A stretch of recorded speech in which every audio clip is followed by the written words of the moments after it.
The Joe Rogan Experience.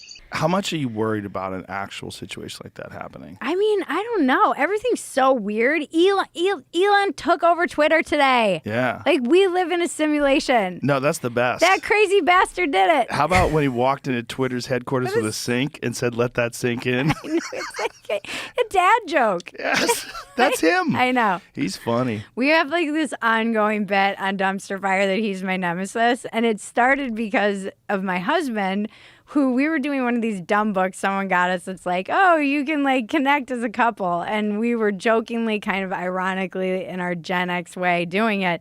And it was like, what's something you would like always want to do or something like that? He was like, have dinner with Elon Musk. And I was like, it was supposed to be something about me. And I was like, fuck you. You're going to have dinner with Elon, not have dinner with me.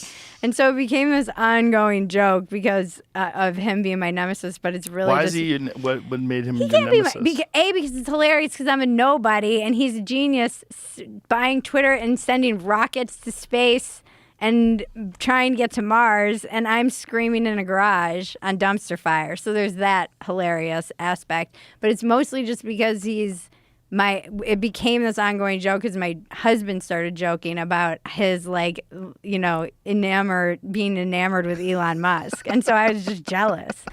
So he became like, it's just become this ongoing, and then somebody sent us an Elon cutout for the set. And then so whenever we do an Elon as my nemesis, I'm like, my nemesis is up to, what's he up to now? And we like bring the cutout on for the bit. Well, we're hoping we can get our girl Megan re-established on Free Twitter now. Megan. Yeah. Free Megan Murphy. Free Megan. There's so many. Yeah. People were like, there's so many people that need to be reestablished. so, I mean, James Lindsay got booted, I think. Yes.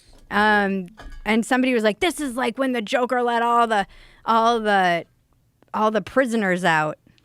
Yeah, but it's not. It's not, because Well, it's not if the you Joker. see them as like political prisoners, it might be.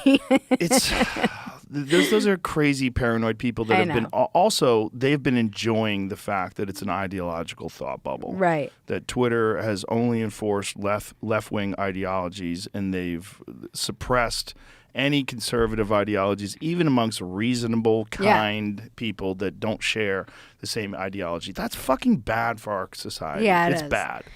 I'm not a huge proponent of like the parallel economies either. You know, I don't know that it's good. You know, you What do you mean by parallel economies? This is like the term that everybody's using, particularly on the right, because, and it's valid, as these places like PayPal and financial institutions are saying you can't, you know, if you say this or step out of line, we're going to fine you.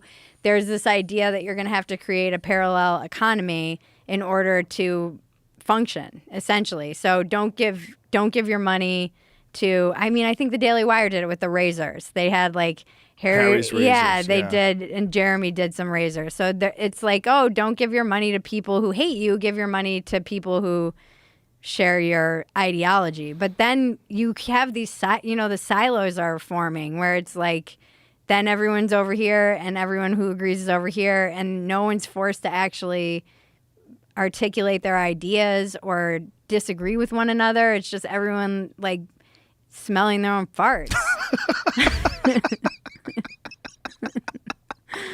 It is, though. Yeah, it is. that's not healthy. No. Well, that's what Elon wants to bring back to Twitter is reasonable exchange of ideas. That's like, he really thinks it's important. It is important. It is. I think it's important too, but it's just rare that someone is that wealthy That they can do that. that can do that. And also, he was very left-leaning for most of his life. Yeah. Until really recently, the pandemic in particular, and the way people have sort of enforced these ideologies regardless of whether or not the science supports it. Yeah. And he thinks it's bad, and I think it's true. I think we have a real problem with discourse, particularly like discourse on Twitter, right? Like if you post something and then someone posts something that opposes what you say, like, and then you got to like formulate it. Like some people don't want that. So what they would like to do is silence the people that have opposing viewpoints. And then you get all this positive feedback from all the people that agree with you. And you're like, yes, I want to amplify that because that feels good. I said the right thing. I said the right. And then when someone comes in with facts or opinion, fuck you, you Nazi, you fascist. And